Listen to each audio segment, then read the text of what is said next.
at our regular scheduled time,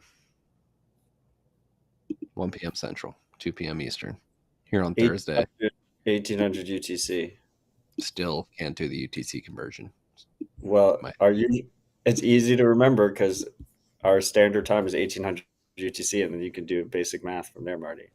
That's too much math. It's too much math. Fair enough. I'm trying to.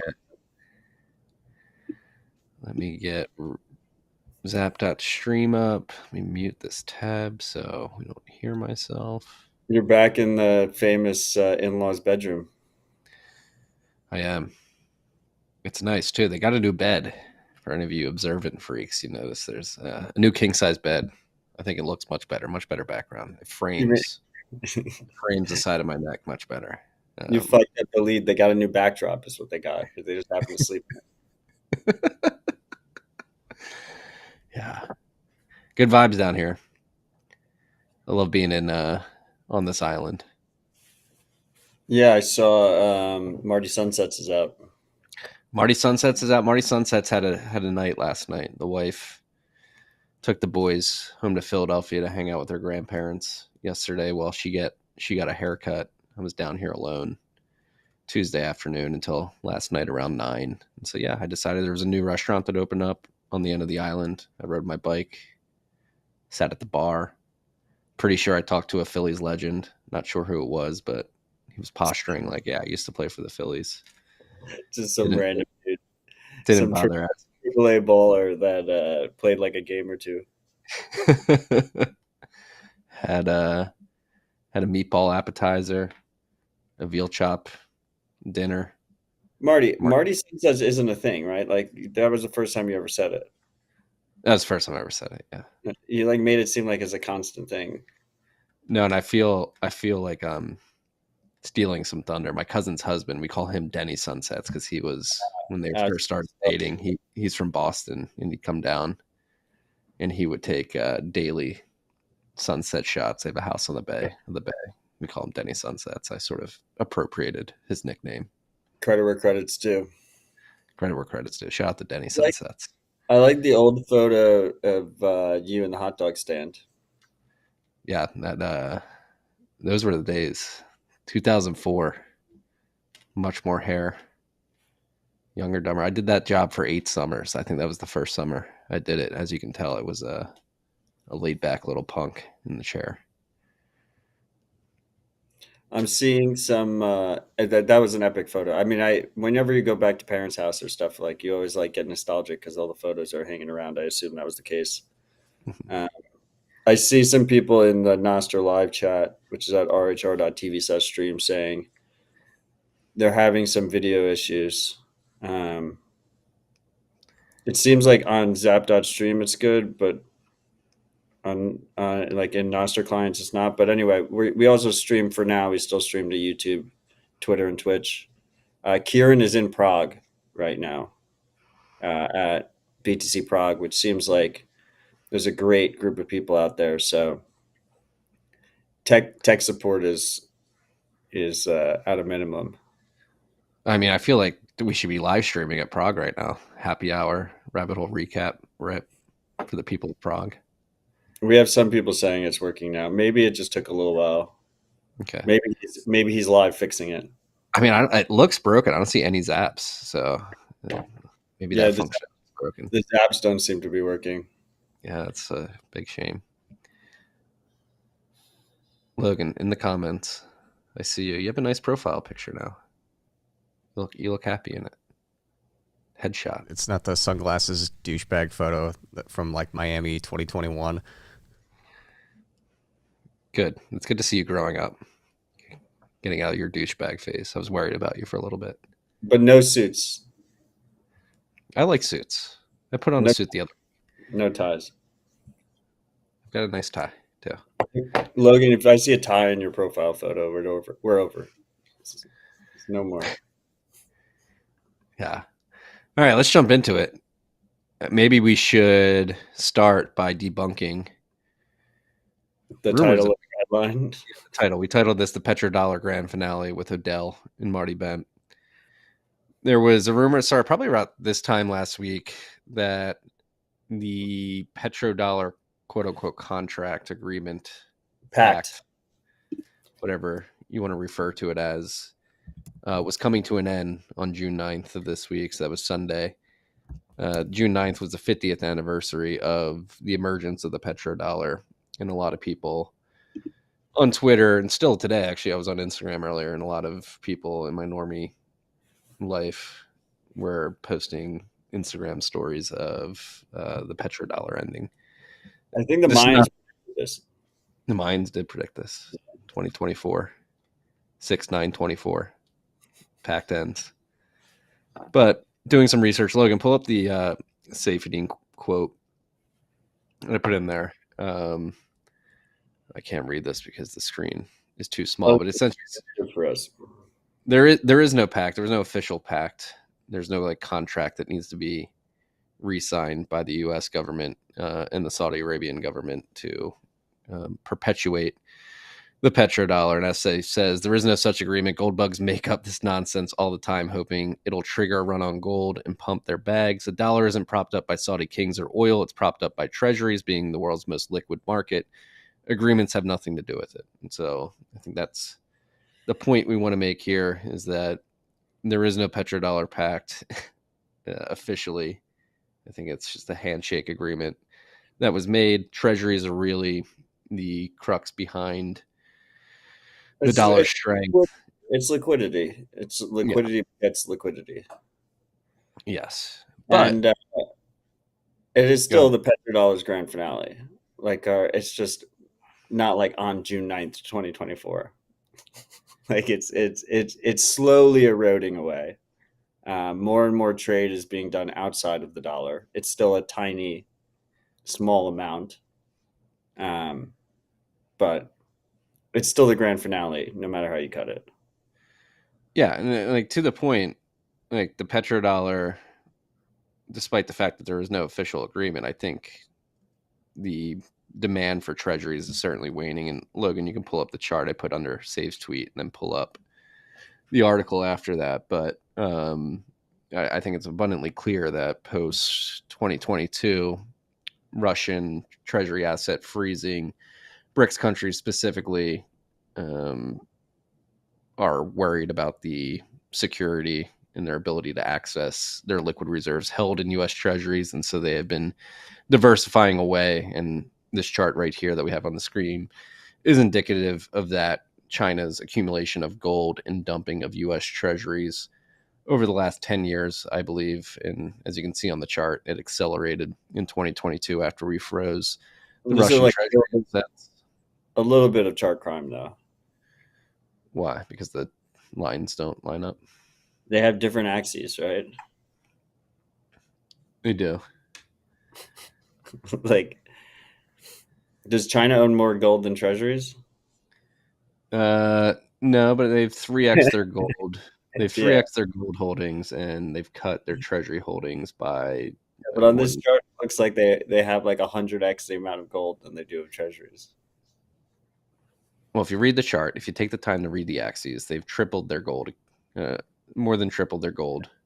The trend is correct. Cut their treasuries by 25% since 2020, I believe.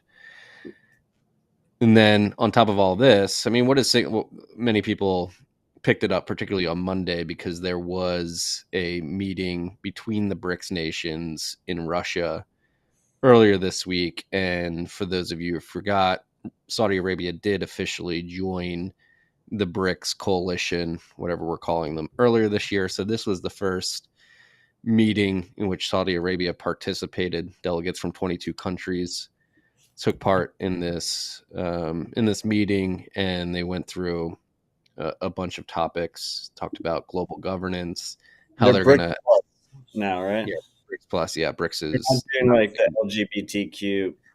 They're just going with plus right away. Exactly. So BRICS is Brazil, Russia, India, China, and South Africa originally, and there are a bunch of other countries who have joined. There's a lot now. Yeah, Russia, Brazil, China, Egypt, Ethiopia, India, Iran, South Africa, UAE, and now Saudi Arabia. There's a book. There's a book. Yeah, Mandibles. And then Bitcoin Standard. Yes. Anyway, at this BRICS Marty Plus, hates to be Reddit at this point. at this BRICS Plus meetup, they talked about a number of things. Like I said, global governance, how to attack climate change, what's going on in Palestine, the humanitarian efforts around the world. But most importantly, for this podcast, they did discuss at one point. I'll just read the 26th point that the Ministry of Foreign Affairs of the Russian Federation put out on Monday. The ministers underscored the importance of the enhanced use of local currencies in trade and financial transactions between the BRICS countries.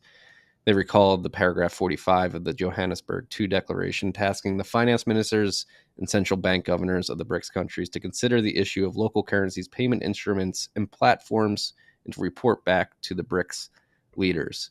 So, despite the fact that there was never any official Petrodollar pact that expired on Sunday of this week, there are developments in terms of people shying away from US dollar settled trades and looking to do it within their local currencies, particularly the BRICS countries. So it seems that after this meeting, there will be a concerted effort between these countries to begin settling their trades outside of the US dollar.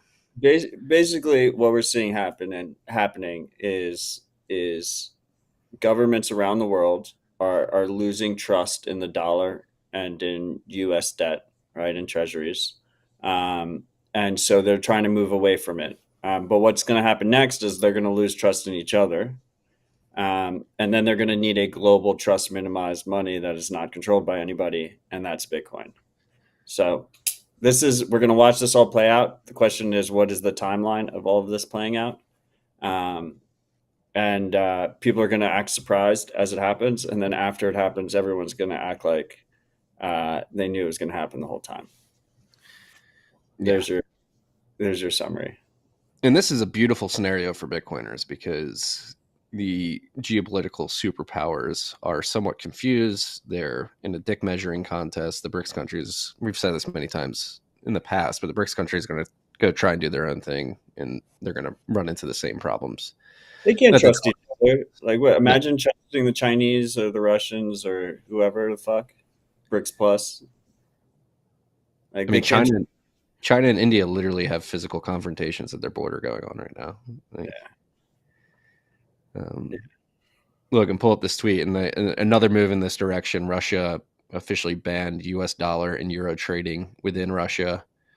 I don't know the validity of this video. I don't know if it's new or old, but people are claiming that the Russians are rushing to the bank to get out money. That's really great verification, Marty. Yeah. I'm glad. Play the video. I haven't verified it. I have no idea if it's new or old, but the bank runs continue. I don't know if it's bank runs, but the Moscow exchange, this is official. It hit Bloomberg. So the Bank of Russia told the Moscow exchange that it needs to stop exchange trading USD in euro. So that was earlier today.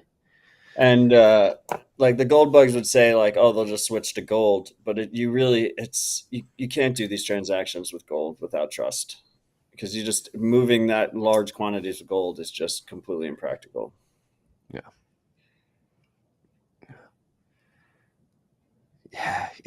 Most prolific zapper has that today. What's new? We got a lot of zaps in the live stream. Thank you, freaks. I see Mab21 with 21,000 sats, Ski with 21,000 sats, Josh with 10,000 sats. Appreciate you. Yeah, I had one more thing I wanted to add to this topic before the end, but I forget. It's good for Bitcoin and good for Bitcoiners. It's good for Bitcoin.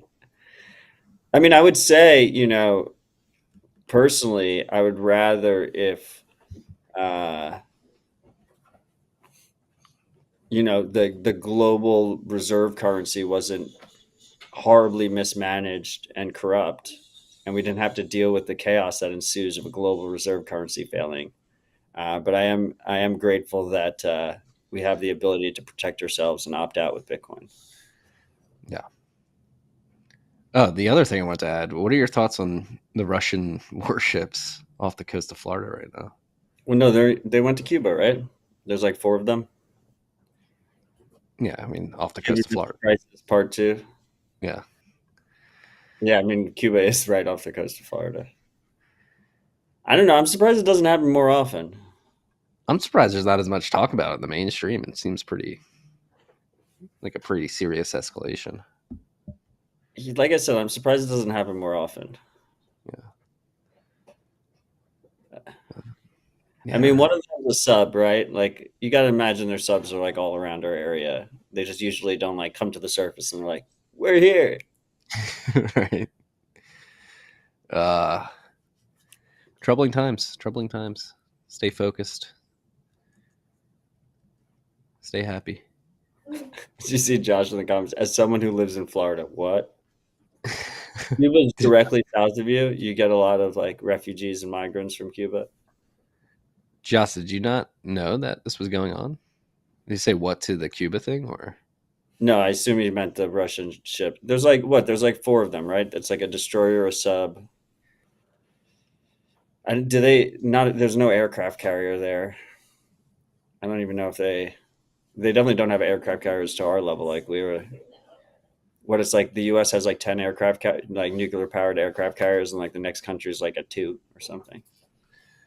Well, actually, I think we might have 9 now. That was another thing that went under the radar. Talk about competency crisis. One of them just caught on fire and sunk in port a few years ago. Uh, Um, that didn't get covered. but that makes sense why that didn't get covered. Yeah. All right, let's get to Bitcoin. Clark's dashboard. Current price of Bitcoin is 66,888 cuck bucks. Price is dropping. Not a dump, but it is dropping. We were at 70,000 earlier this week. Down below 67,000 now. One cuck buck's going to get you 1,496 sats. Currently sitting at a $1.32 trillion market cap. It's like Powell tea leaf stuff, right? Like all markets are down right now.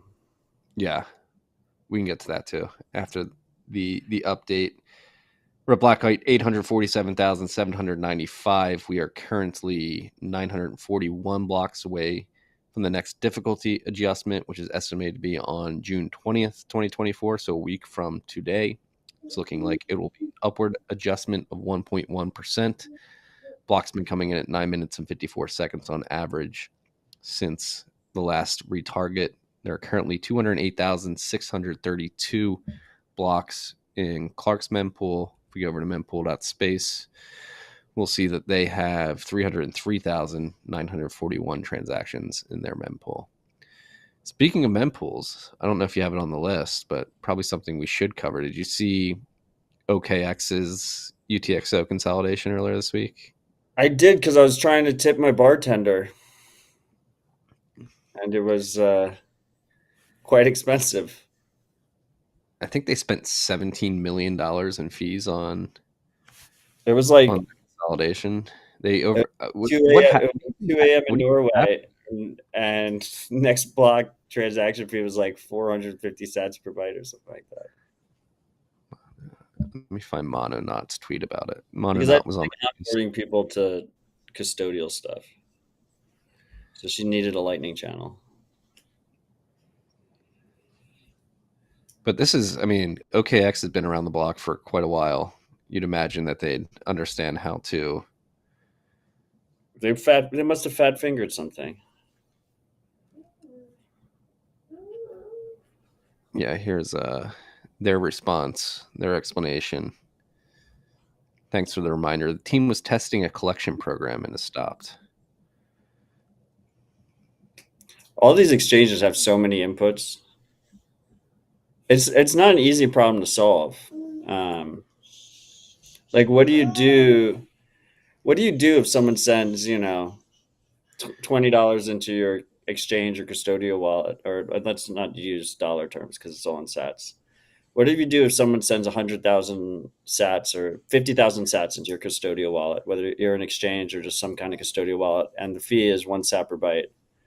Do you like charge them ahead of time for what your consolidation fee might be? Do you immediately consolidate? I guess like the answer is you probably have to just constantly consolidate and do it Yeah, routine. yeah.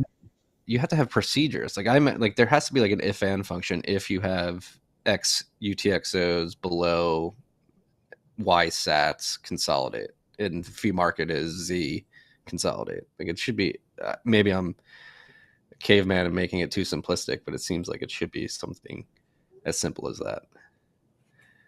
Yeah, I mean, you could just, yeah. But like I said, I don't think it's necessary. I mean, there's like retarded to best practice, right? And it's not like you don't want to end up in a situation where you're paying 450 sats per byte and you don't need to. That Yeah. just makes no sense. But So it's for it's not an easy solution. It is a moving unsolvable problem. It's a mitigatable problem, but I don't know if you can't like completely solve that problem, especially if you have lots of users. Like someone like Coinbase, for instance, right? Like, can Coinbase do better UTXO management? Yeah, but like we're also like, and I hate Coinbase, but we're like backseat driving them externally when they're getting thousands of inputs an hour or however many it is, of all different sizes, a lot of them tiny. Yeah, well, they learned their lesson hard in 2017. Remember, they had something like $20 million worth of Bitcoin that was unspendable because it was below the dust limit. Yeah. And they got Pull, saved. pull the tweet back up. We'll just read the results for anybody listening and not following on video. So the final results of this UTXO consolidation by OKX Right, so started. this is Mononauts analysis. Yes. Mempool influencer out of mempool.space. Yes. So One of they the started consolidating at block height 846,867. It took them 2,385 transactions. They spent 357,092 inputs. They consumed 103 is that megabytes per V byte? Mega V bytes? I don't know what MVB is. They paid 246.65 sats per V byte in an average fee rate.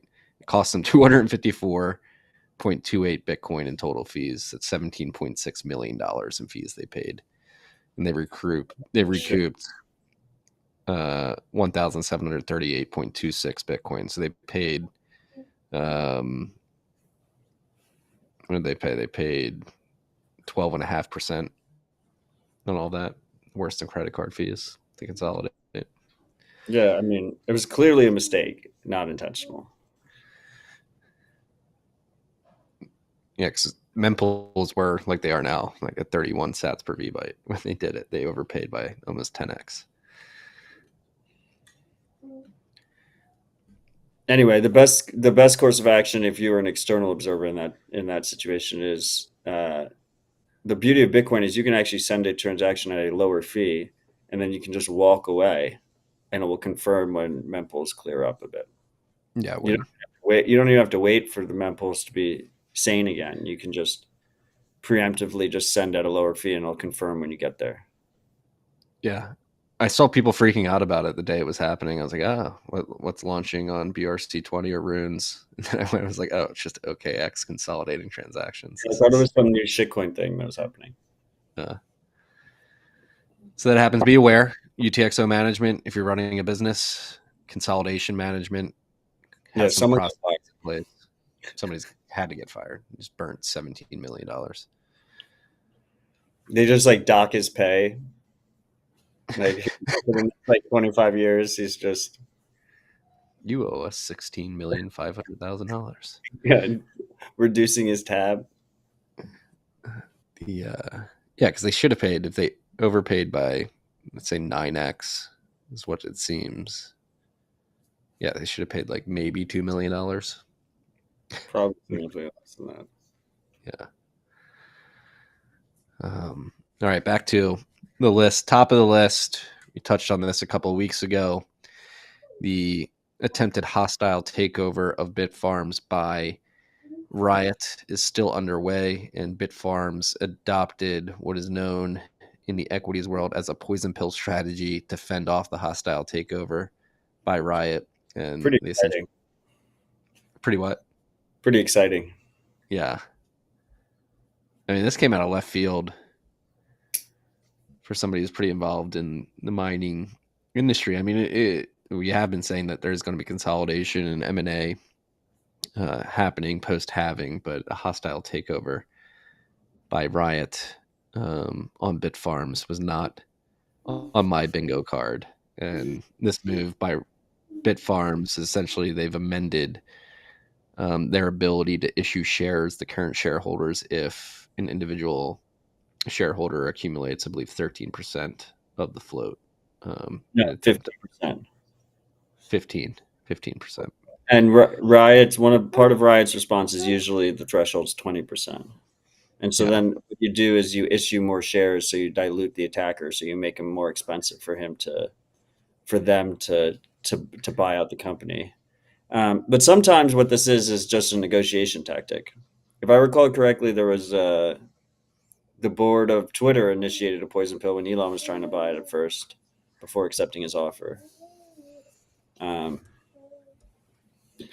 So this is just like, I mean, in suit world, I guess this is quite common. But it's kind of, I don't think we've ever seen a hostile public takeover of a Bitcoin company before in Bitcoin's history. No. So that's kind of exciting. Yeah. Now, Bitfarms is accusing Riot Platforms of pursuing opportunistic plan against shareholders' interest.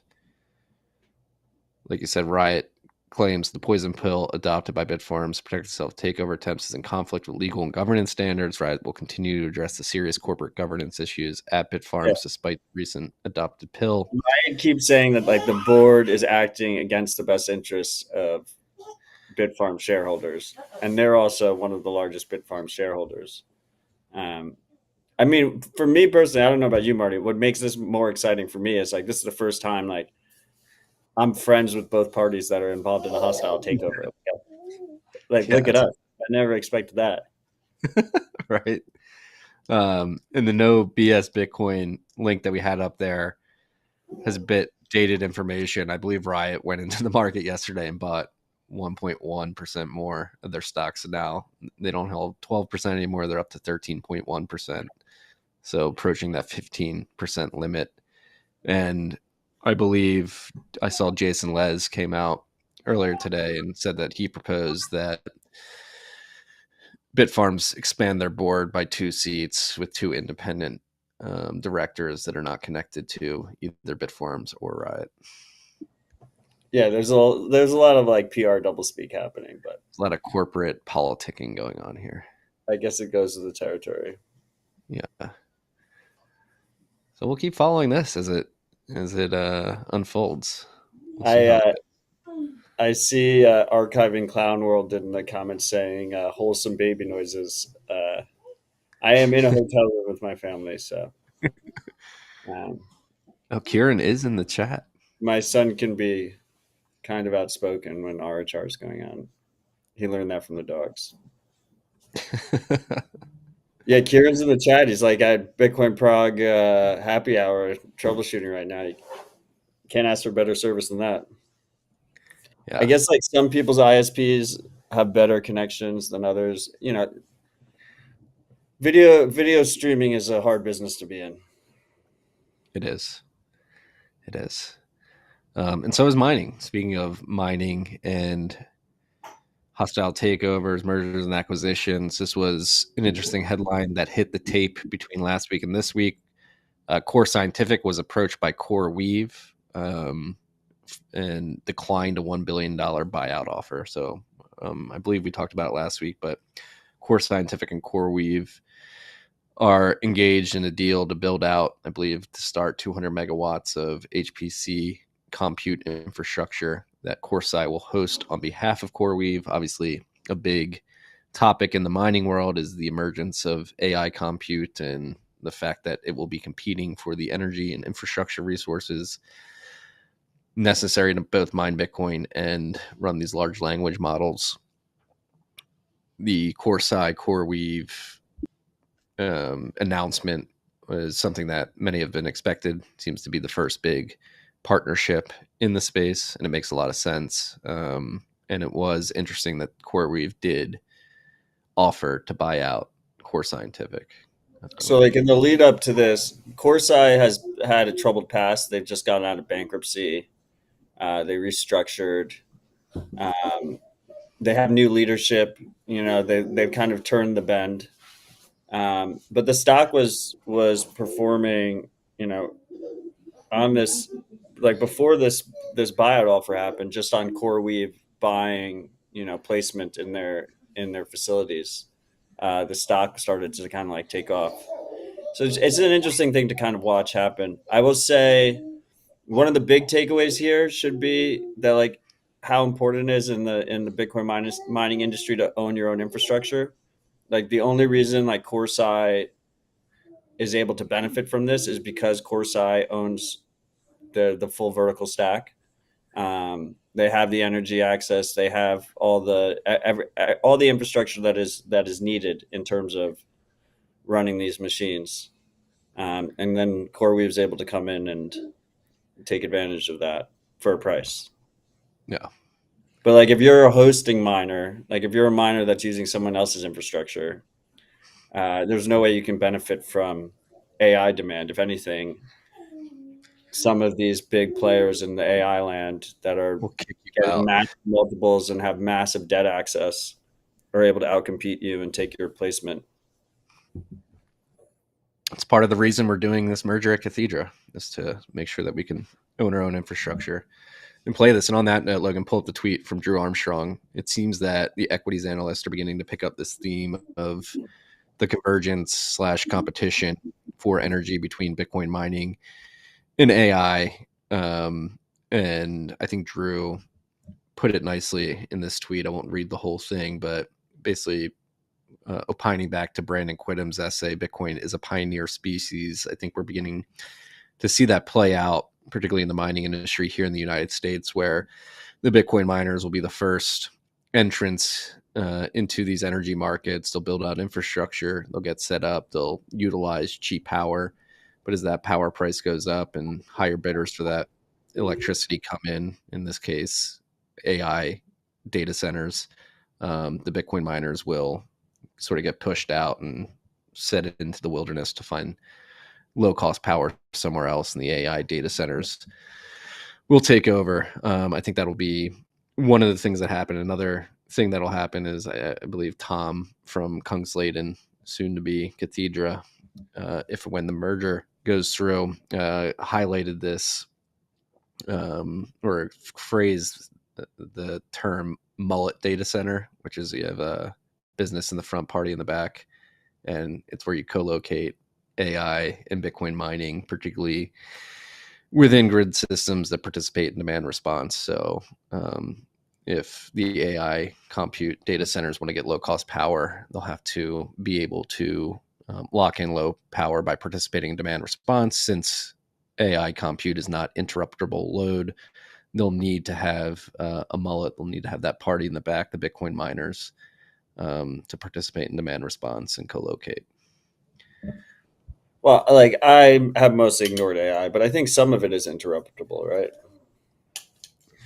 It's just not as easily interruptible as Bitcoin. Like Bitcoin mining is like perfectly interruptible. It's perfectly interruptible. If you're training a model, which is what most of the compute goes to, you can't, because this is something I found out that you can't back up that. Like if you're running a model and training a model, it takes a lot of time and obviously energy and compute. And if the process starts midway through, or if it stops, midway through, like you can't cache the data and back it up and then restart. Like there's no restarting. So you need to run this continuously from beginning to end. Yeah, but I think you might be able to like. We'll see. I mean, there'll be. It's kind of early days on a lot of this stuff, but especially as they're trying to get more competitive with Bitcoin miners, like I think there's something there about. You can put it into like a low power state, like not turn it off completely, but like the states in RAM, and you're not doing like the heavy processing, so like you can cut power. They can't cache the state in RAM apparently from what I understand. Well, I have no idea how it works. Anyway, it should be interesting to see how it plays out. I will two things. First of all, I liked how Drew ended that with Satoshi has willed it. Uh, I dig the phrase. It's a good phrase. And someone in the comments, I have to refresh to see because just unpub. But someone in the comments mentioned that when Logan pulled it up, the Twitter algo was feeding him two things. It was feeding him the WNBA and nuclear war, which I thought was hilarious. The current state of things. I was don't wanna average. I don't want to come off as a sexist misogynist, but I cannot give a fuck about what's going on in the WNBA. They're really trying to like push that on people. You failed the lead again. You should have said nuclear war. Nuclear war. Yeah. I don't want to come off as a misogynist, but I can critique that nuclear war. Mandibles than Bitcoin standard. Be aware. Mining industry heating up, getting really interesting. Oh, good pun. Yeah, it is heating up. Oh, going nuclear, if you will. Nuclear options, poison pills being put on the table. Yeah, the CoreWeave thing, it'll be interesting. I don't think that'll be the first attempt. I think CoreSci made a good move here to sort of neg the buyout and say, thanks, but no thanks. I could see if things get crazy, we get into a bull market of Bitcoin and AI, and these AI companies are extremely well capitalized. There could be some insane multiples that they pay for this energy infrastructure. There will be more hostile takeovers. The hostile takeover will continue. Or buyouts. Moving on to less fun news. The EU's... Before we move there, I didn't put it on the list or whatever, but we were talking about two mining companies, two American-based public Bitcoin mining companies, and Trump came out with his latest Bitcoin statement. He said he wants all Bitcoin to be mined in the United States to make America great again. And it is crazy. He could say anything with Bitcoin in it. And so many people lose their minds in both directions. It is quite fascinating. And guys, there's many more months in this election cycle. So consider signing off if you can handle a comment or two about Bitcoin from Trump's Truth Social feed. Yeah. And there was a bunch of, actually Bitcoiners out there who were like, this is going to lead to mining centralization. We don't want all the hash rate in the US, and agree that is the case. But you do want the president or a potential president sort of signaling to the rest of the world, like, hey, we're trying to get all the Bitcoin. And hopefully his counterparties in other countries around the world react to that by saying, hey, we need to get some Bitcoin. So they decide to mine some and they plug in hash rate. And that actually acts as a geographic decentralization. Wow, that was a big mess up. A geographic decentralizing force for global hash rate. And so you actually want the leaders of these countries to signal like, hey, yeah, we're in this competition. And not explicitly, but implicitly say, we're in this for a reason. Maybe you should be too. So I think that'll actually be good. It is refreshing to see. I mean, I know we said this last week. I was surprised to see your response to Trump's comments a couple of weeks ago last week, but it is refreshing to see that he's like, we want all the coin. Housekeeping showed up. You said that was going to happen. My son ran out of the room. Then my wife ran after him, and then housekeeping was looking to ask me what they should be doing. So that's what I just handled. So I didn't hear any of your Trump comments. I'm sure they were great. They were incredible. But look, I mean, just stay calm and carry on. It is positive comments by the front runner for the U.S. presidency is a strict net benefit. And I don't know if Marty said anything about like the people losing their minds about like mining centralization or whatever. Yeah, like that's what all I said. Bitcoin aren't going to be mined in America. Like what you want is you want Putin saying that he wants all the Bitcoin mined in Russia. You want Z saying that he wants all the Bitcoin mined in China. You want Trump saying he wants all the Bitcoin mined in the U.S. And then it'll be split up amongst them. It's not. Satoshi has willed it, but Trump has not. Like he doesn't have control over that. Yes, be aware. You want your presidents fighting for this.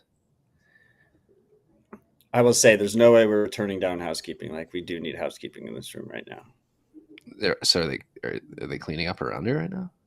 Yeah, they're in the room. They're getting their dose of Bitcoin news. They need it. And I don't even think they realize, like the freaks would kill to be in this situation. Just in your room cleaning up after you? They probably just think I'm on like a work call. This is a work call. We're working right now.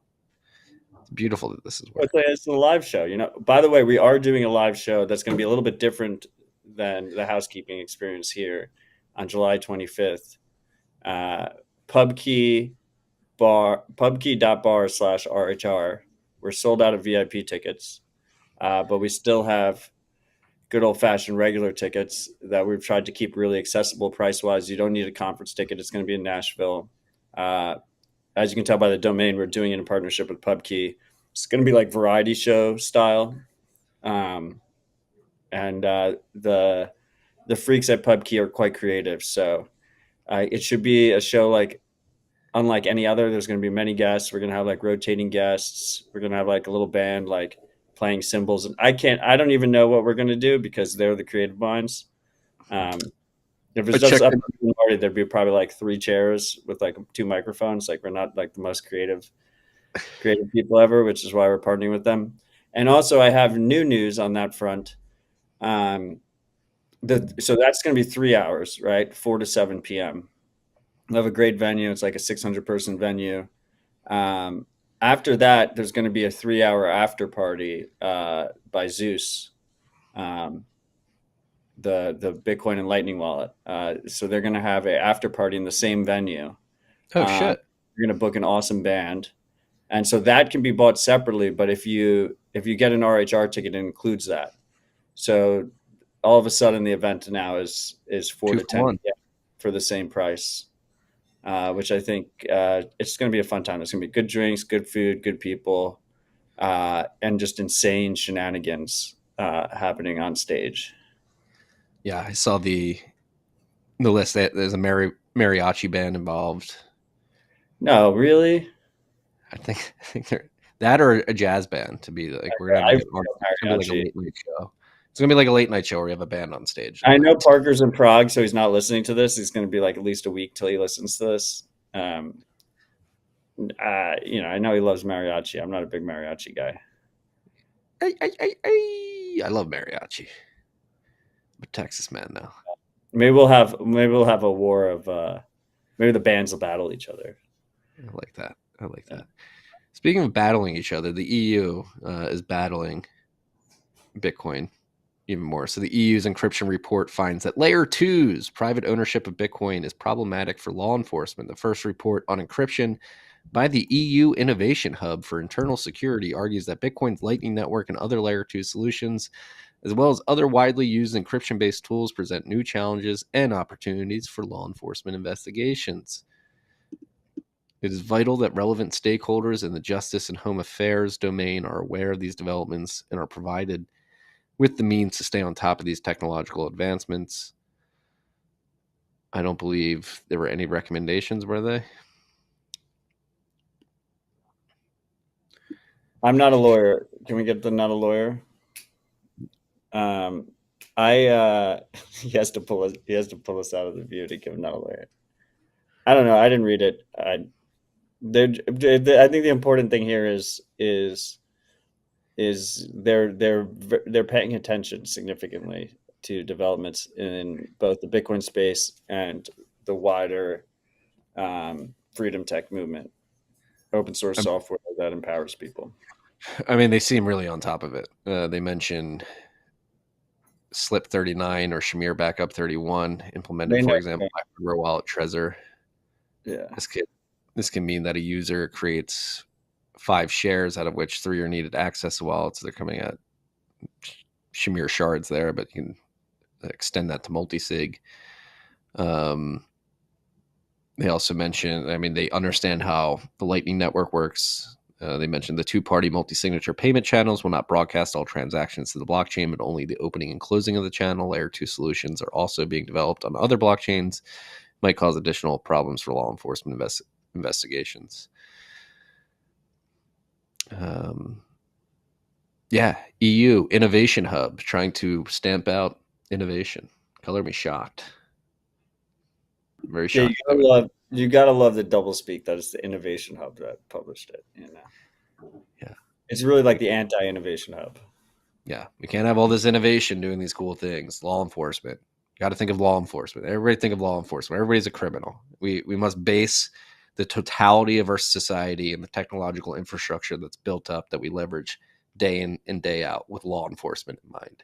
Who is thinking of the cops? Like, the cops need this to be able to see what we're doing. If they can't see what we're doing, we can't use this innovative technology. It's not innovative. Will you please think of the law enforcement? Please.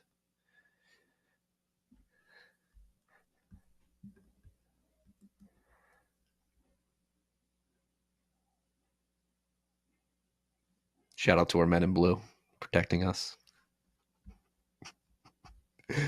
I'm assuming there's some loud noises in the background of Matt's hotel, so I'm going to keep going down the list. Cake Wallet to integrate Lightning Network support with Breez SDK. This came out earlier this week. Breez announced in partnership with Cake Wallet that they're going to enable Lightning within the wallet. We talked about Cake a few weeks ago. They enabled silent payments, though I will say that silent payments, I've seen people have problems with those due to the fact that it's really data intensive since you need to download. I don't think it's only the block headers, but I think the whole state of the blockchain, it's really slow to catch back up. Yeah, you have to do a full scan. Yeah, full scan. There is something there. Someone was posting on Nostr that there's something where like you can mix in Nostr events to how it's built, so like where to scan, which I think is I think actually it was JB55 Adamas Will, where he's like, obviously, like the beauty of using a like purely Bitcoin blockchain based solution is you don't need any additional infrastructure, and it's obviously forever. Like the Bitcoin blockchain is forever, but on top of that, you could mix in some kind of Nostr notification event scheme where it makes it lighter weight in terms of when you're getting a payment to check for it. And basically, he was doing it from the lens of verifiable on-chain zaps, using this like a modified version of the silent payment spec. So I think that's pretty fascinating. And I think that also, by the way, that's one of the cool things about OpenSat's LTS grants is, like a grant recipient for an OpenSat's long-term support grant is getting a two-year grant paid monthly. They have a sustainable, essentially salary paid in Bitcoin, but it's not tied to necessarily one specific project. Like if they want to like move around and scratch their own itch and do slightly tangential things, they're welcome to, and it gives them the freedom to do that. So I think JB55 is a perfect example of that. I feel like he's constantly scratching his own itch and moving around focus wise. It's not like he only works on Damus all the time.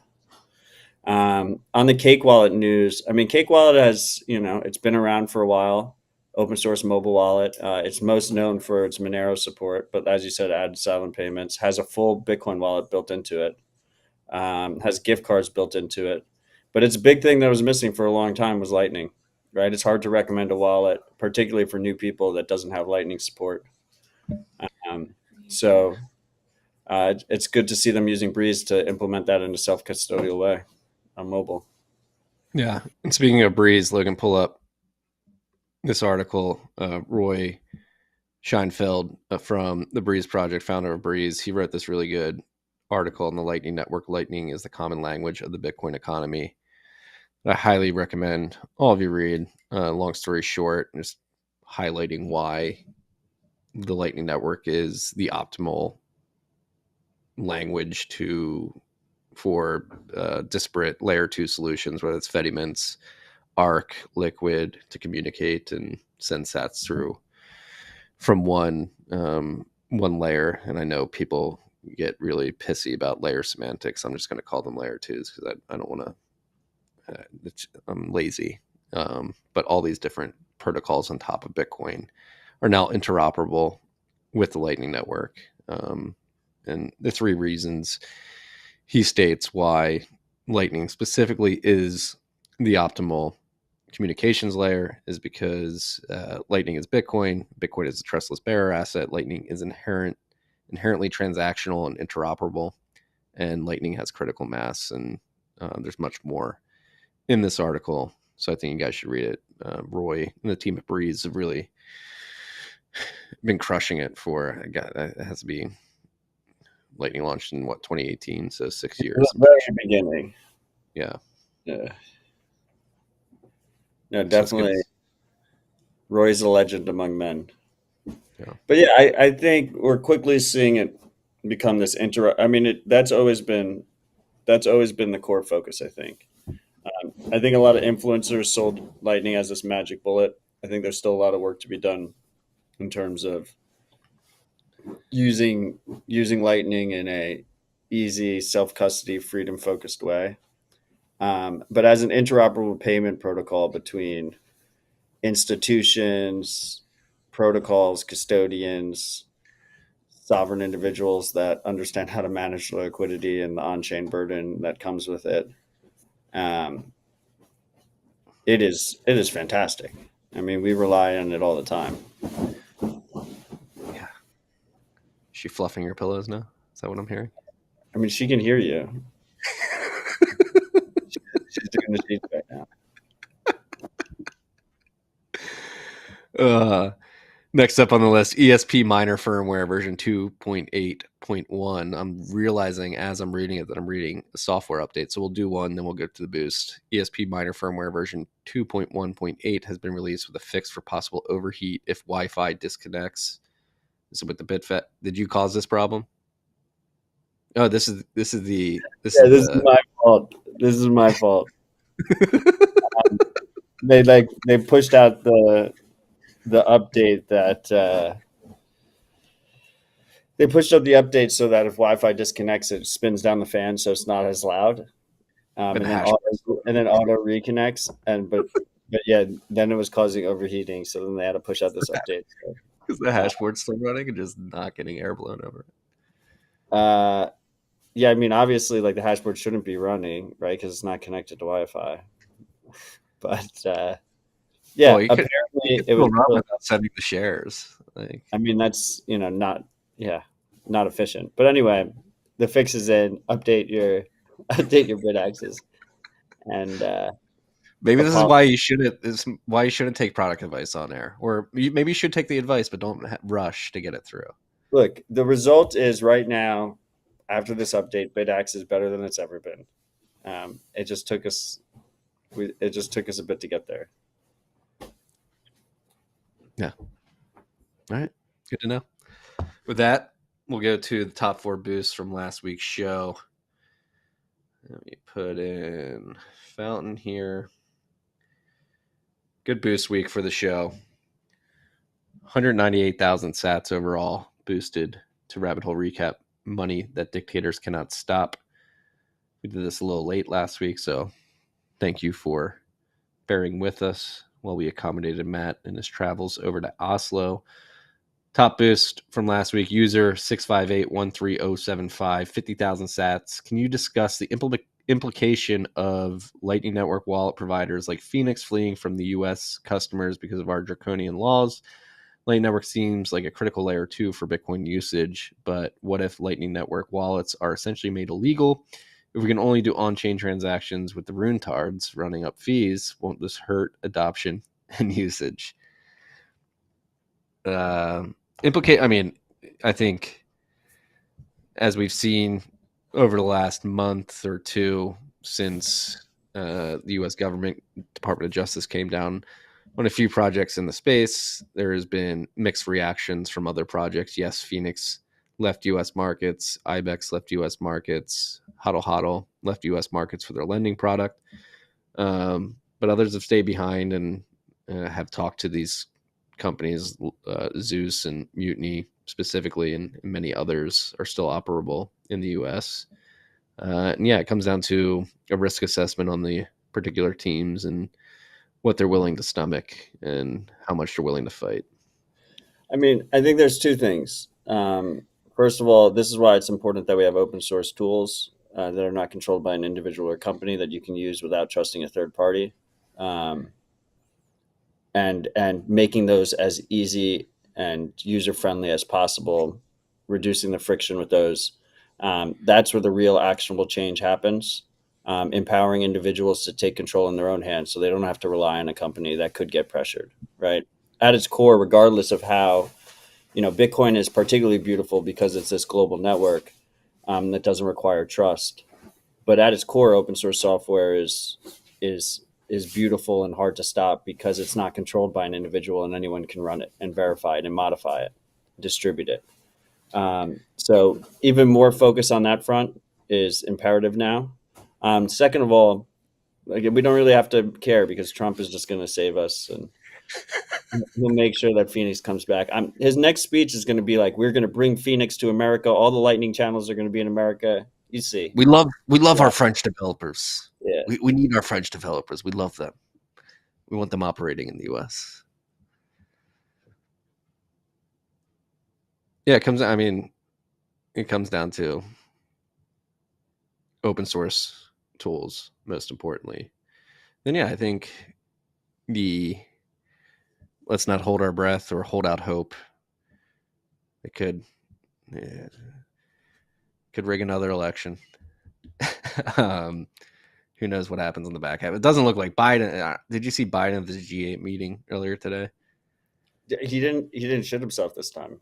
He might have. Yeah, it's so bad. Like he's not going to be president. No. If you go back to the tapes, I've said for a while they're going to replace him at the DNC. I think I've agreed with you.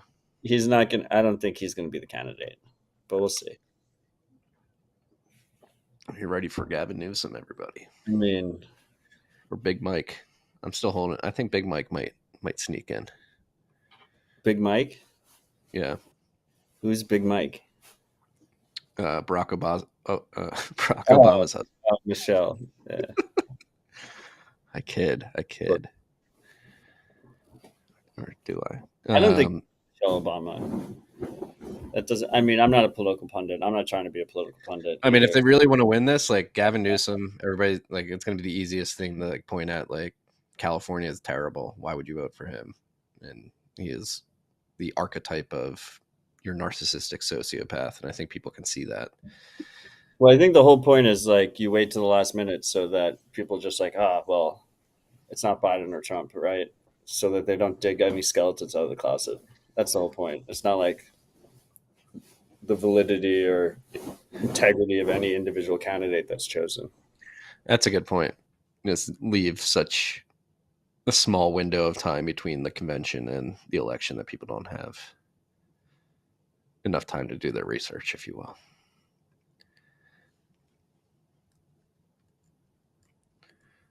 All right. Shout out to the NPub in the chat. Can't see your name yet. Just zapped us 21,000 sats. Appreciate your support. It's Paulie. If you refresh when that happens, it usually shows the name. Okay, there it just came in. Paulie. Let's fucking go. Thank you. Back to the boost. First boost was a question. Second boost is from Eric99, 25,000 sats. Minneapolis, Minnesota Bitcoin meetup Tuesday, June 18th at O'Shaughnessy Distillery. Says this upcoming Tuesday starts at 6 p.m. All are welcome. Stay humble. Stack sats. Great advice. At 8 Mithrandir. Go ahead. I know I don't want to be a political pundit, but while we're speculating, if people really hated Trump, like if the Democratic Party, like the establishment Democratic Party really hated Trump, the best option would be, like a middle of the road anti-Trump Republican. Like that would really be mayhem, like a Paul Ryan or something. I'm gonna give my wife full credit on that one. She mentioned that. I was like, that would be just straight chaos. Yeah. Like a I month. sort of think, I don't know. I would put like a more than 10% probability on the Democrats actually wanting Trump to win, because he's just going to be holding this fat bag of crazy debt and an economic. That's the reality, right? But that's Yeah. what I'm saying. Like you call their bluff, right? Like if it was really about stopping Trump. Yeah. Must stop Trump. Hard man bad. And that's why you never hitch your wagon any of these politicians, because everybody's gonna be all hunky dory happy if Trump gets elected, and he's gonna come in smack dab into a 1970s like financial crisis, which people are not gonna be happy about. So Mandibles. 8 Miss Randier boosted 17,777 sats. I'm sure Samurai Wallet was the recommended wallet at previous years at Oslo. #free samurai. It was definitely highly recommended. I mean, did you see the Financial Freedom Track logo? No. It was a Whirlpool transaction. Was it? Hell yeah. The biggest issue with Samurai that wasn't on iOS. It's hard to make recommendations that are OS specific. Last but not least, user 54549358 boosted 5,000 sats. No comment. Thank you for your boost. Thank you for zapping in the live stream. It seems that boosts are turning into zaps. We're getting more zaps in the live stream. So everybody in zap.stream that's zapping right now, appreciate you. Thank you for joining. This is a fun show. Let the record show that I just ran after the housekeeper to give her $20. Wow, that's a fat tip. I mean, I'll tell you one thing. I wasn't going to onboard her to Lightning, self-custody Lightning in that amount of time. Like that was not going to happen. Good old cash, baby. A fat tip. I was doing a live RHR. Like my dog is here. He like refused to move. My kid's like running through the. I was heckling her as she was fluffing her pillows. We have call him Michelle Obama a man. He's got all this. Yeah, that's a $20. $20, and we've been here for 4 days. Please don't tell anybody about this. All right, back to the software updates. Joinster Electrum plugin version 0.1.0 has been released. This is cool to see. Joinster. This is awesome to see. Getting into Electrum.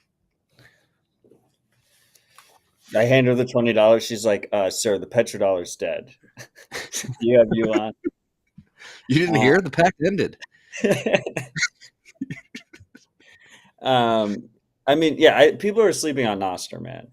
Like having a communication protocol that is censorship resistant and programmable is just such a perfect fit with Bitcoin.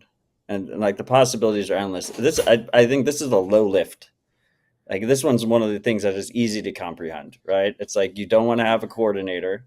We see what happens when you have a centralized coordinator. So you use Nostr as the messaging layer to do collaborative transactions. Really cool project. And so was there buy-in from the Electrum team on this, or was this simple? No, one of the beauties of Electrum is you can build plugins relatively easily. My son is trying to dox himself on air right now. You're not allowed to do that, son. Don't do it, young man. So like instead of building a wallet from scratch, like Electrum is battle tested, right? It does everything. So they just built a plugin. So it doesn't require. So to answer your question, the whole point of an Electrum plugin is it doesn't require permission or additional work from the Electrum team. Yeah, it should be noted if you are using Electrum in this Joinster plugin, you probably want to run your own Electris or Electrum server. Yes, use your own server. For this use case. If you don't use your own Bitcoin node, you're using someone else's Bitcoin node, and you're trusting them with your privacy and verifying the rules of the network. So that's why we use our own node. We use our own node to not trust anyone when interacting with the Bitcoin network. Yeah. And Electrum's been around for a while. There's many people that are surmising that the servers that you can connect to may be run by But people to be fair, you can choose which Electrum servers you run, Mhm. you use. By default, I believe Electrum just like picks random ones, which is not great. A lot of them are probably run by surveillance firms. But I mean, I really do love what Sparrow does, which is they give you there's like the handpicked Craig Raw, like 4 nodes, It's and like like him, they're from like relatively trusted individuals in the Bitcoin community that have a high integrity that we assume aren't taking logs. But it's still better to use your own node. Don't And trust Bear. stuff like Start9, Nodl, Umbrel make it easier than ever to run your own Electrum server. So consider it. Definitely consider it. Shout out to the Joinster team. This is really cool to see. And I agree with you, Matt. People are sleeping on Nostr. Wasabi Wallet version 2.0.8.1 has been released with safeguards for CoinJoin fees. So Wasabi, I think we talked about it last week, but maybe not because it was 2 a.m. Oslo time and we didn't have a list and kind of just winged it. But Wasabi, ZK Snacks, the monetized company that was monetizing Wasabi and running the default coordinator, stopped running a coordinator period. The software stack got updated to bring up Nostr again, got updated to this ability for you to choose your coordinator in like kind of like a trust pilot way that was all powered by Nostr, right? So you have like this review system and you can choose which coordinator you want to use, and there's a bunch of different coordinators being run by different individuals and entities around the world, and you can choose which one you want to use. But so with this came additional risks to users, right? And so historically, like the way Wasabi worked was you would just assume you were just trusting the Wasabi coordinator wasn't going to like gouge you on fees. But in a world where like end users are choosing random coordinators out there, that coordinator can do shenanigans where they essentially drain your wallet through fees. So now the client is enforcing fee limits to make sure that when a coordinator tells you it's not going to charge an exorbitant fee, it doesn't actually charge you the exorbitant fee. And shout out to the Grinder for rating our Nostr stream chat. Marty, Wait, do you know what they are? No. So it's barred from Twitch. I actually learned this through Zapstream because I was never a big Twitch user. But like when the Grinder ended his stream, he had the choice to send his entire audience over to our stream, and that's called a raid. So he just basically brought a bunch of people with him when he ended his stream. Thank you, Grinder. That's sick. Yeah. I always say I'm going to raid someone else when we end this show and we end dispatch, and I always forget by the time it happens. But let's do it today. Let's not forget. Let's pick somebody to raid. Who should we raid? Try and remind me. Well, comment section. Who do you want us to raid? I mean, you're going to be going into the show, so it's probably best. What do you guys want to watch? We'll just send them to No Good Radio. Okay. No Good is awesome. All right, next up on software updates, BitBanana, terrible name, version 0.8.2 has been released with core Lightning updates. So this was the old Zap Android client that's now called BitBanana. And every time we do a release, I got to say that out loud because I feel like it's just a questionable name. I do like the logo. It's a pretty good logo. For the people on audio, it's a lightning bolt that's a peeled banana. Good logo. Maybe just call it Nana. It's your Nana wallet. Looks after you, takes care of you, treats you well. Keep the logo. Next up, Clams Remote version 2.2.0 has been released with closed channels, deprecated native app and UX improvements, for those who are unaware, Clams is a project that is aiming to help you get a better perspective on what's happening within your channels for accounting purposes. So if you're running a business that's running a Lightning node, particularly a core Lightning node, you want to be able to account for everything going on. Clams is the software for you. There you go. Zeus version 0.9.0 Alpha 8 has been released with layout changes pending HTLCs, view, and more. I had the pleasure, I don't think I got to say this last week, but I went to the Philly John on June 3rd, and Evan presented on behalf of Zeus and basically talked about what they're building for this version. And it's a significant upgrade for Zeus users. And reminder, Zeus will be having an after party that's included in our live RHR ticket, July 25th in Nashville. Pubkey bar. Pubkey.bar. RHR. God, I'll figure it out one day. No, he was explaining how they're working on updates to Neutrino that really help with latency problems that have existed historically within the app due to Neutrino. So if you've had reliability problems in the past because you're not as close to a Neutrino server as you would wish to be, they're working on fixes to mitigate that. So you should have faster download times, which is great to see.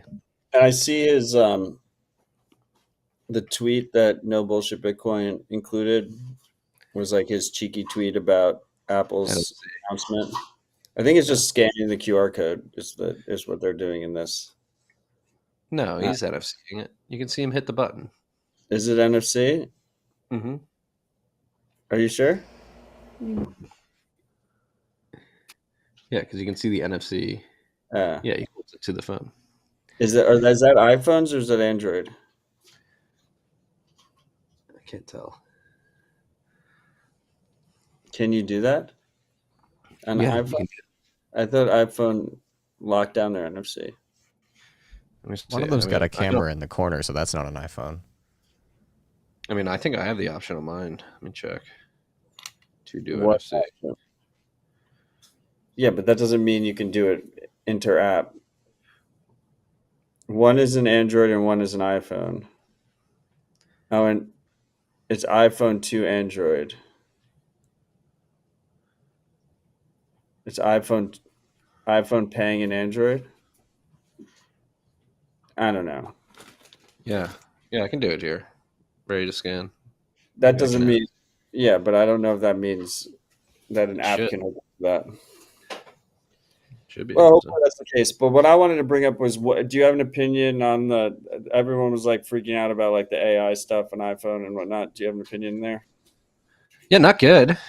I asked people on Nostr to like what they wanted us to talk about, and someone mentioned, what is our opinion on Apple's AI integration? Before we get to that, Not Beebs is saying only Android can broadcast with NFC. Zeus on iOS can read NFC. There you go. I knew there was like a technicality there. Back to OpenAI, Apple partnership. And hopefully Apple opens up the NFC more so that becomes a thing. Yeah, I don't feel comfortable with all my data going to OpenAI's large language model. Announcement. What?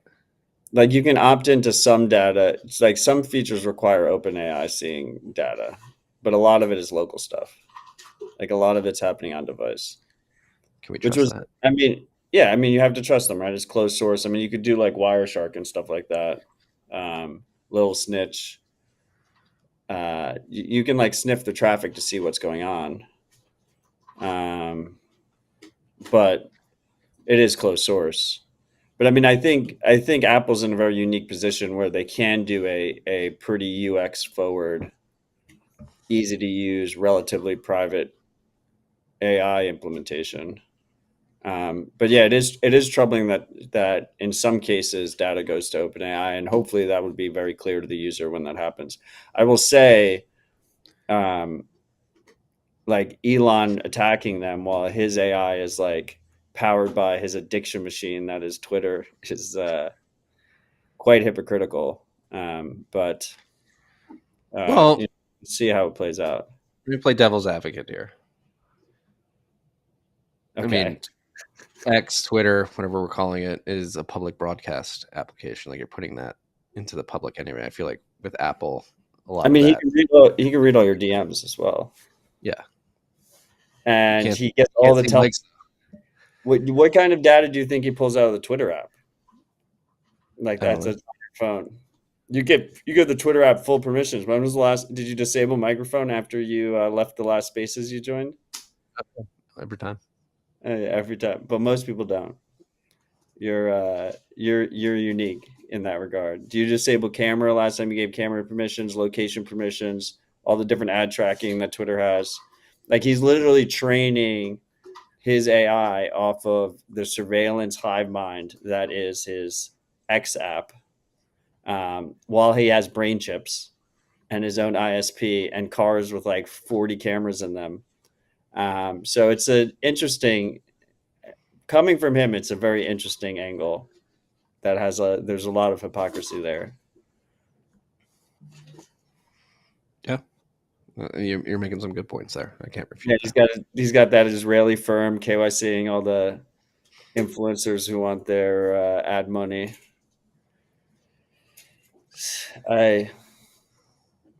But yeah, I'm glad someone's someone with a platform is of his size is putting some pressure on Tim Apple and and how they implement it.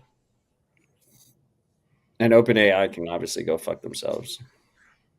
Yeah, I don't trust those guys. All right, back to the list. I can't find it now. That is a serious hate boner for Musk. I mean, I wouldn't say that. More like it's like a half chub. Half chub. Yeah. I mean, you gladly be on the side if he bent the knee. There was a little knee bending when you quote tweeted Jack the other week. My wife just gave me a horrible look for saying that. I deserve that. No, I mean, look, I call Elon out for what he is, exactly what he is. Like I don't hate Elon. And this is a phenomenon and a trend that is much bigger than Elon. But I definitely do not appreciate how often he says one thing, grandstands on it, how easily people just go along with it, and then does a completely different thing. He's done that many, many times. And also, I love Twitter. Like back in the day, I fucking loved Twitter, and I wouldn't know a lot of you people, including Marty, if it wasn't for Twitter. So it's disappointing to see something like that go down that path. And Twitter was never perfect, right? But like, I'm not even speculating. I'm just taking him at face value. Like he said himself that he wants to turn into WeChat of the West. WeChat is this a CBDC and social credit score, like mixed into one. Like that is the app. So have fun being enslaved. Beware, freaks, beware. All this is happening. You know what else is happening? Phoenix Wallet Android version 2.2.3 and iOS version 2.2.5 are on the market now. So if you're running Phoenix outside of the US, you can upgrade to those versions. Peach Bitcoin version 0.5.0 has been released with group hug for everyone. RGB version 0.11 beta 6 has been released with API stabilization, improved interfaces, inheritance, scripting, data containers, invoicing, and more. Blockstream Green Android version 4.0.30 has been released, and the iOS version 4.0.28 has been released, and desktop version 2.0.7 has been released.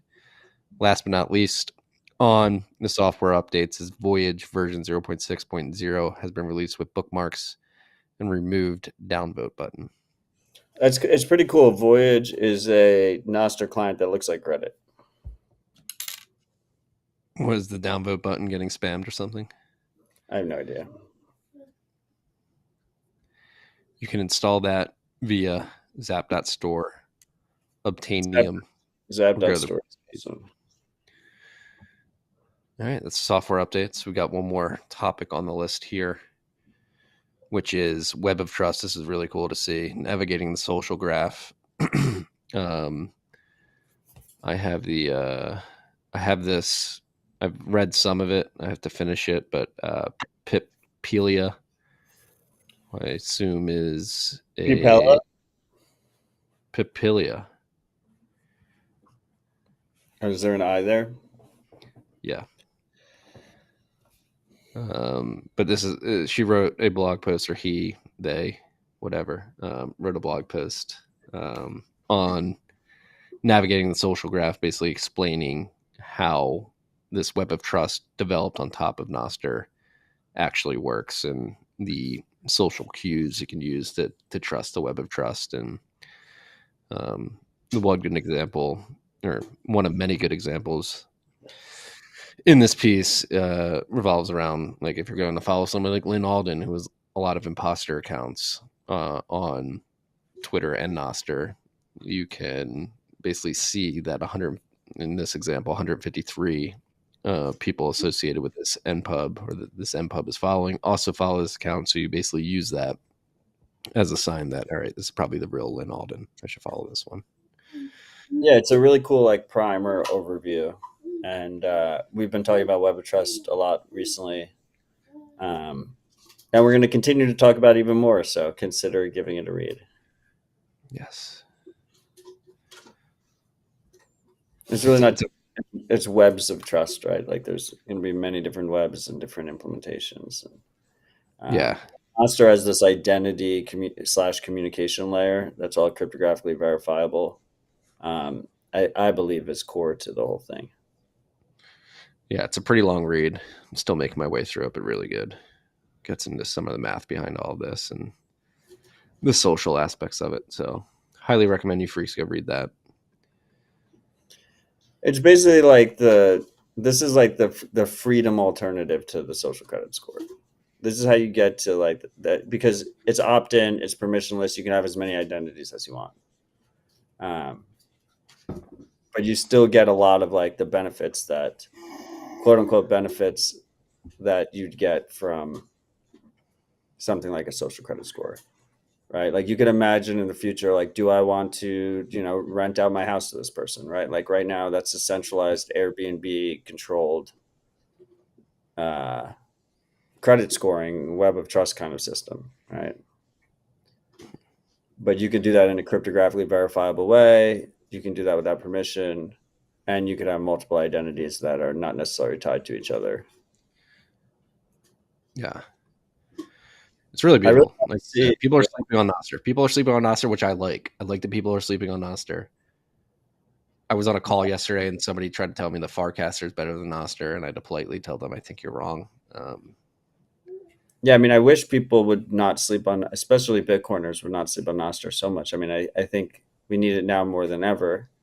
And time is of the essence. Like we need to build out these systems, ASAP.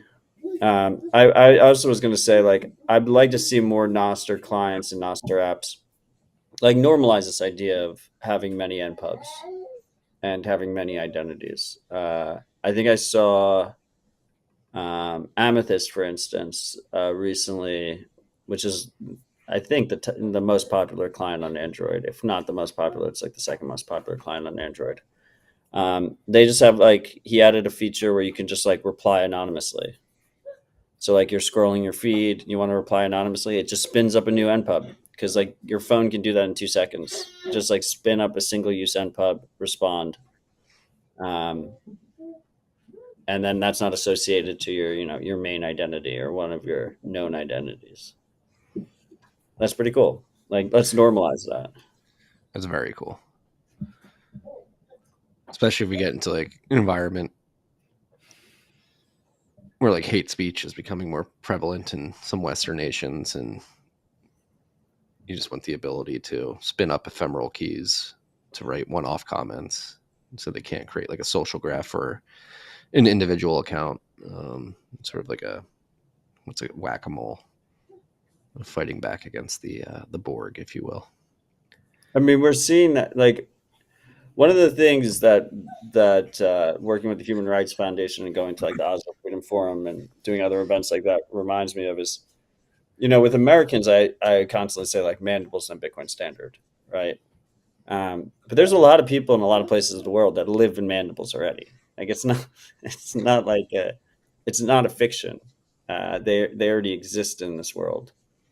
And on the censorship side, I mean, one of the things that my eyes were really opened up to lately is, and we talked about it last week, is what's going on in India and the increased censorship in India and the financial blockades that are happening, particularly to anti-slave labor activists, but also... Before you go I had no idea there was a slavery issue in India until we discussed it last week. Modi and Elon make sure that you don't know about it because they censor the shit out of these people when they try and expose it.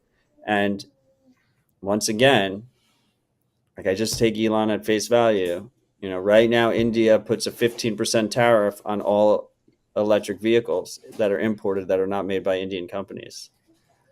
Tesla is not in India yet. Starlink is not in India yet. India is this massive market that is untapped. And so if he censors some Indian activist tweets, he gets into the market, one hand, one back gets scratched by the other, boom, done. Yeah. Like one man doesn't have that power. You can be God King. You can be in a God among men, the person with the most integrity ever. You shouldn't have that much power. Nobody should have that much power. Yeah. Show me the incentives and I'll show you the outcome. Charlie Munger, notorious Bitcoin hater. But I think that quote is very on point. Like, is India the biggest country in the world yet? They're going to be if they're not already. China's got population decline starting, I believe. I think India did overtake China on population. India is at 4.286 billion. China's at 1.4286 billion versus 1.4257. Yeah, so India is the largest country by population in the world. And Tesla and Starlink aren't there yet. So huge market. Yeah, India overtook China in 2022. There you go. And they're growing way faster. On that note, list is over, but I do have a video. This is cool to see here in the U.S. Bitcoiners affecting how politicians view the world. Saifedean Ammous inspired Rep. Thomas Massie to put forth the End the Fed bill. Play it. Of this government. And I was actually listening to an audiobook by Saifedean Ammous called The Bitcoin Standard. And I'll warn anybody who wants to listen to that book, the first 80% of it is not about Bitcoin. It's about money and what is money, which I think is important to understanding Federal Reserve. And also, but he has to lay that down so he can explain what Bitcoin is, because you can't assume everybody knows what money was. And frankly, I learned some things or picked up some vocabulary that I didn't have about it there. And I was listening to that tape and I'm like, it is way past time to reintroduce a bill to end the Federal Reserve. And so I put it in the hopper and I thought, man, I may be the only one. Maybe I'll get 2 or 3 co-sponsors, but I don't care. This needs to be done. I got 24 co-sponsors. So the number of co-sponsors of the bill to end the Federal Reserve in 10 years has gone up 10x. Nice. That is a stunning fact that 10 times more people were willing to co-sign the End the Fed bill this time around. And this is while we're on the subject of Thomas Massie. I saw this tweet while we were recording. I was checking Twitter while we were recording. I saw this, but this is interesting. Most intriguing policy idea from the GOP meeting at Capitol Hill Club this morning. Trump briefly floated the concept of eliminating the income tax and replacing it with tariffs, which would be, That's We're a gonna get rid slap. of the income tax. We're gonna make the immigrant. We're gonna make the foreigners pay for it. Well, we'd pay for it, right? Tariffs, I Tariffs guess. incoming. Yeah. Yeah, but only if we Well, buy foreign goods. We'll just well, it buy is like an American. interesting. We'll Like buy it's, American made only.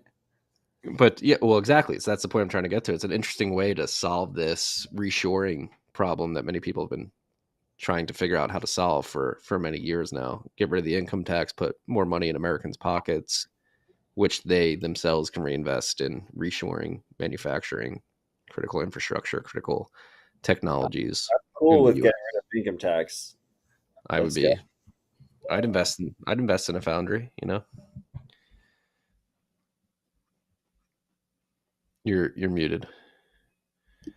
You would invest in a chip manufacturing foundry? Yeah, yeah. High risk, high reward, baby. It's a No, horrible idea. I would just stay on no, list tax. But I'm definitely down to not have income tax. no, That no. But is I kind think of, I like the idea of replacing the tariffs. Yeah. So does my son. get rid of the income tax. He already hates taxes. That's the way to be, young man. Okay, should we wrap? He just keeps trying to run over here and join the video chat. So, Well, we can't wrap. Who are we rating? We have to rate something. oh, I'm gonna raid no good, because he's a legend among men. I have to do the raid before or I have to do the raid before Logan ends the stream, I believe. Zap.stream/dashboard. So do you want to give your final thoughts? Do you have any final thoughts? I'm feeling good right now. I think we're in the summer of crab. It seems like we're gonna be in this range bound price action for some time. That's my assumption, at least. It's good to see politicians reacting to the Bitcoin voting block, despite the fact we don't think voting is really effective. It would be naive not to recognize that you may not care about politicians, but they care about you.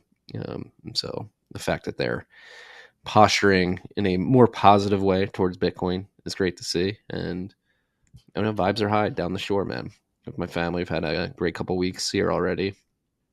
The boys are really enjoying their time with their cousins, and it's just great to get outside. I've been getting, on average, 15,000 steps in a day in the sun. Vibes are high.